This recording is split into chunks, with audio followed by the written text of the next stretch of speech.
y dar señales para marcar las estaciones. Mira, la luz ya había aparecido en la tierra el primer día, pero ahora la luz fue concentrada en los astros del cielo. En función del sábado, que sería establecido solo el séptimo día, el ser humano necesitaría conocer las fechas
y las estaciones y los días, cuándo empezaba, cuándo terminaba el sábado, en fin.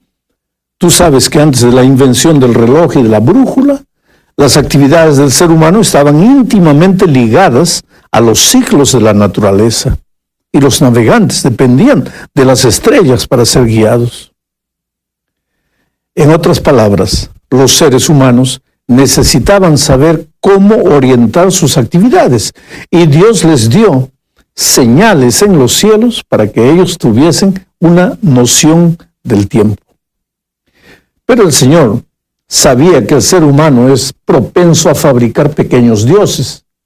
Por eso, en los tiempos de Israel les orientó diciendo lo que encontramos en Deuteronomio capítulo 17, versículos 2 al 5. Mira, cuando se halle entre los tuyos en alguna de tus ciudades que Jehová tu Dios te da, un hombre o una mujer que haya hecho lo malo ante los ojos de Jehová tu Dios, traspasando su pacto, que haya ido a servir a dioses ajenos y se haya reclinado ante ellos, ya sea ante el sol, la luna o todo el ejército del cielo, lo cual yo he prohibido, y que te sea dado aviso, entonces investiga muy bien.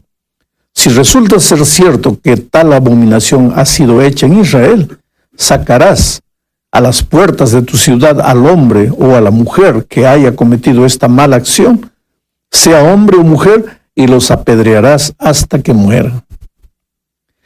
Esta declaración que acabo de leer es terrible, es seria. Ahora, no voy a discutir aquí las implicaciones de la culpa y del castigo en el Antiguo Testamento, pero sí voy a resaltar que si algo es abominación a Dios, es el mirar los astros que Él creó y confiar en ellos, en vez de confiar en el Creador. ¿Qué podríamos decir aquí sobre la astrología o el horóscopo? ¿Está relacionado con este texto que acabo de leer?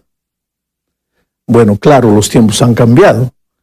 Lo que acabo de leer funcionaba en el Antiguo Testamento, para la cultura de aquel tiempo, cuando Dios dirigía personalmente a su pueblo en el sistema teocrático de gobierno, no hoy. Pero lo que interesa es que Dios expresa su repulsión por las personas que en lugar de mirar a Dios como a Dios, comienzan a mirar a los astros y a las estrellas como si fuesen su propio Dios.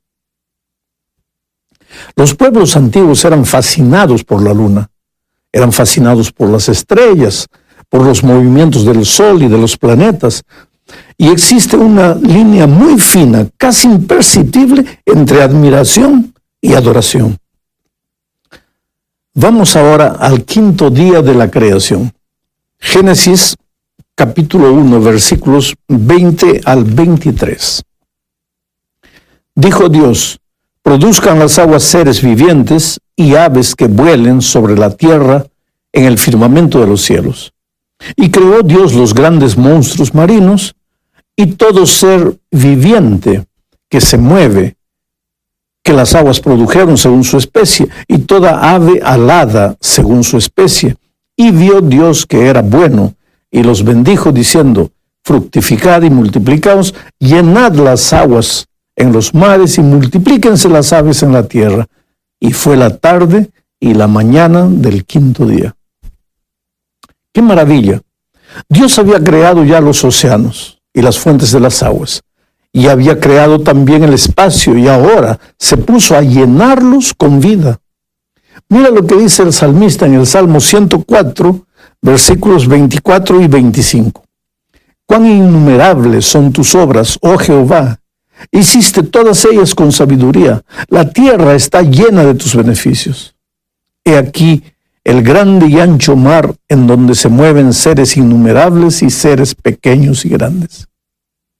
Bueno, en este quinto día de la creación se aumenta una nueva expresión a la obra de Dios. Él no solo vio que todo lo que había creado era bueno en gran manera, sino que también bendijo su obra. Esta es la primera vez que el término bendecir se menciona en la Biblia. Como resultado de la bendición de Dios, los animales acuáticos y las aves se reprodujeron en gran manera, disfrutando de todo lo que Dios había creado para ellos. Ahora nota también que las aves del cielo y los peces del mar son mencionados en plural. Esto nos da a entender la variada y multiforme obra de la creación.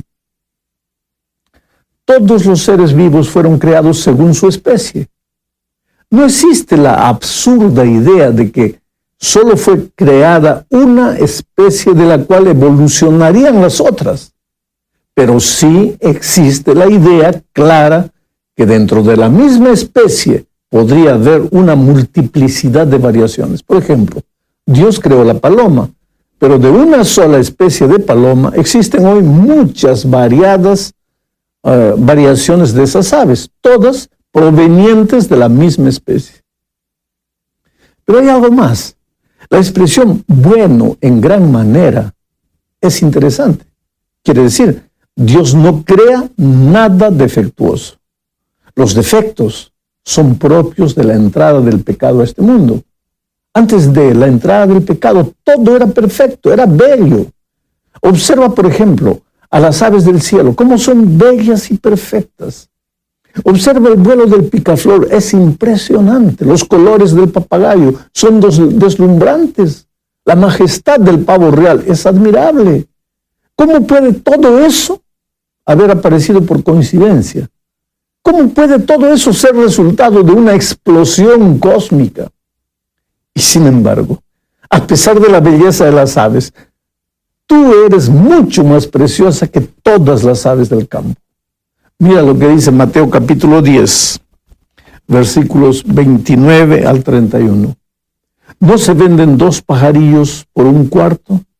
Con todo, ni uno de ellos cae a tierra sin el permiso de vuestro Padre. Pues bien, aún vuestros cabellos están todos contados. Así que no temáis, mas valéis vosotros que muchos pajarillos. Tú vales mucho más, querido. Ahora, la grande pregunta es la siguiente. ¿Y si yo valgo, por qué sufro tanto? Vuelvo a repetir, cuando el mundo salió de las manos de Dios, todo era perfecto, bueno en gran manera. El problema empezó cuando el pecado entró. Y es por eso que hoy sufrimos. Tal vez tú estás sufriendo en este momento. No necesariamente porque tú has pecado. El sufrimiento a veces es fruto de la herencia, de la cual tú no tienes culpa. El sufrimiento a veces es fruto del medio ambiente en el que vives, ya contaminado. La enfermedad, no necesariamente tú eres el culpable de tu sufrimiento. Por lo tanto, no te sientas un pecador miserable de quien el amor y la gloria maravillosa de Dios ha sido retirada. No. Confía en el Señor, aún en medio del dolor, porque tú vales mucho más que toda la creación. Tú eres la obra prima de las manos de Dios. Vamos ahora al 6º día. Génesis capítulo 1, versículos 24 y 25. Luego dijo Dios: produzca la tierra seres vivientes según su especie, bestias, serpientes y animales de la tierra según su especie. Y fue así. E hizo Dios los animales de la tierra según su especie, ganado según su especie, y todo animal que se arrastra sobre la tierra según su especie. Y vio Dios que era bueno. Observa lo siguiente. Dios ya había creado el espacio celeste y lo había llenado con las aves del cielo.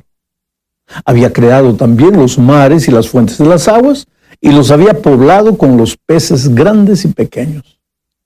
Pero la creación continuó el sexto día con la creación de los animales terrestres y también con la creación del hombre. En el caso de los animales, vemos dos cosas. La primera es que los animales de la tierra también fueron creados por el poder de la palabra de Dios. La segunda cosa es que ellos también fueron creados según su especie. No sé si te diste cuenta cuando leí el texto, la repetición de la frase, según su especie, según su especie, según su especie. Quiere decir, Dios creó una especie de cada animal, de donde surgió la inmensidad de variaciones, pero todos dentro de la misma especie. Vuelvo a repetir lo que ya dije, en ninguna parte de la Biblia encontramos la idea de que de una sola especie fueron evolucionando otras especies. Eso significaría progreso, pero la Biblia no habla de progreso, sino de deterioración por causa del pecado.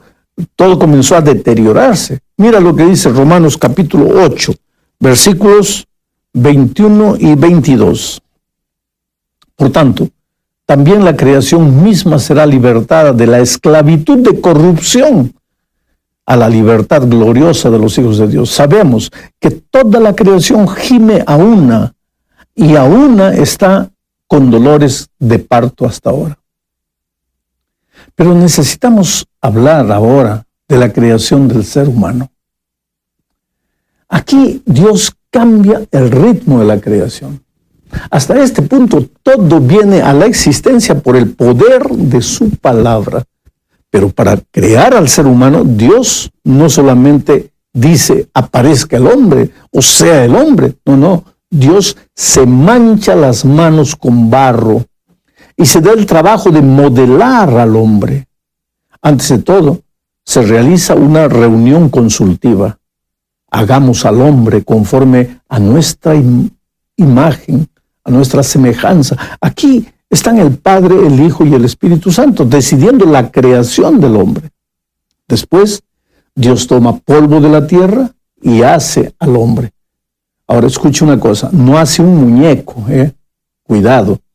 Hace al ser humano con la intrincada forma de su ser, nervios, células, huesos, órganos, piel, en fin. Solo que todo de barro. Es una obra artesanal maravillosa.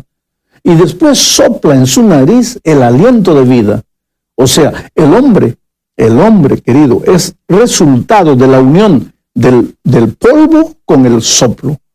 Por eso, cuando el hombre muere, el polvo vuelve al polvo y el soplo vuelve a Dios que lo dio. Y no existe espíritu vagando o buscando reencarnarse en alguna otra forma de vida. Todo eso es una mentira satánica. La obra de la creación concluye el sexto día. El sábado Dios hace algo diferente. Veamos cómo lo relata Moisés en Génesis 2, 1 al 3. Fueron pues acabados los cielos y la tierra, y todo lo que hay en ellos. El séptimo día concluyó Dios la obra que hizo y reposó el séptimo día de todo cuanto había hecho.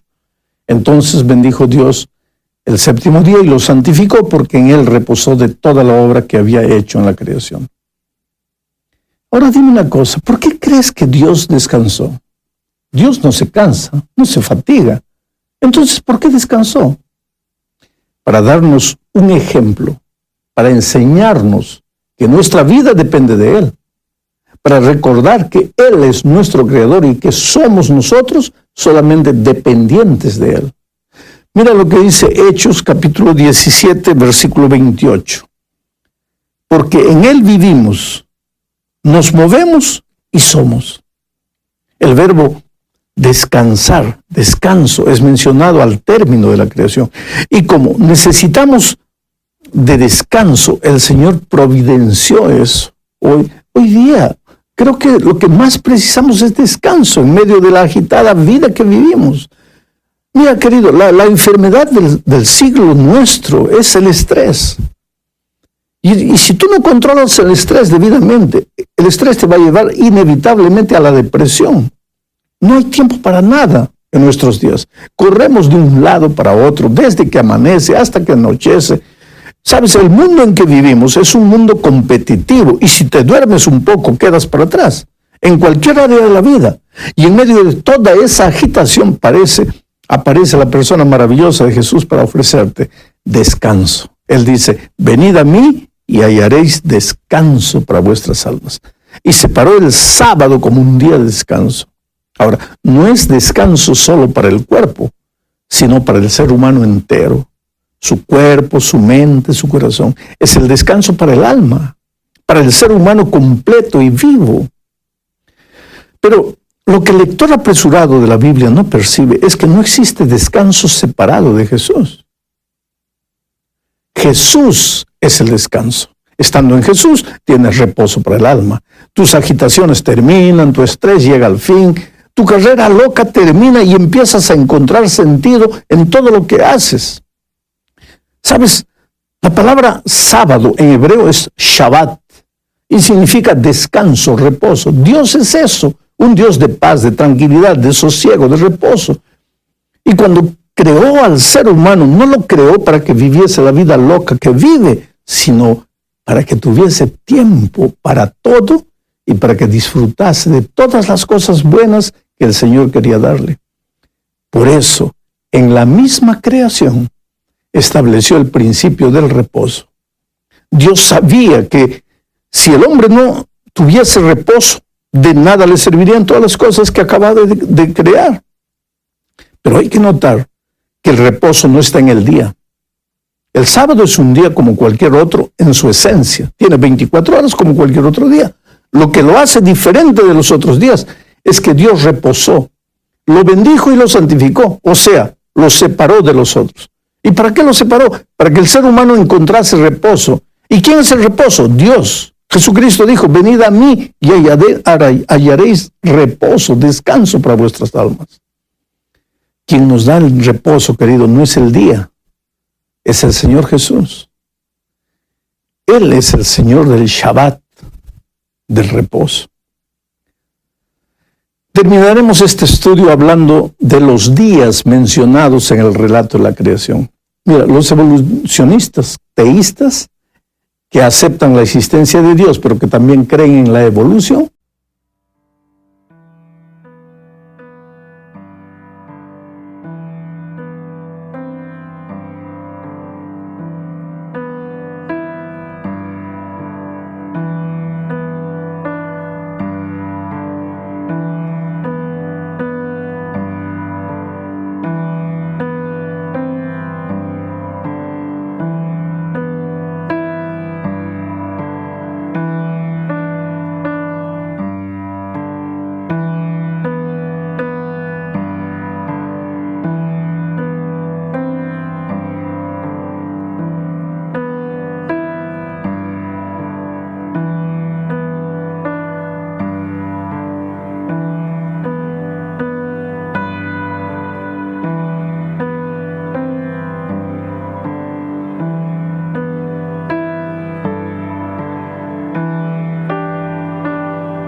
ellos creen que los días de la creación fueron días simbólicos y que cada día significaría en realidad miles de años o millones de años. Ahora, yo personalmente no acepto esta posibilidad por causa del texto bíblico. La expresión fue la tarde y la mañana, fue la tarde y la mañana, fue la tarde y la mañana, no deja dudas. Si los días fuesen simbólicos, ¿qué necesidad habría de colocar la expresión tarde y mañana, tarde y mañana? Lo que está en juego aquí, querido, es el poder de Dios. ¿Dios tiene poder o no? Ese es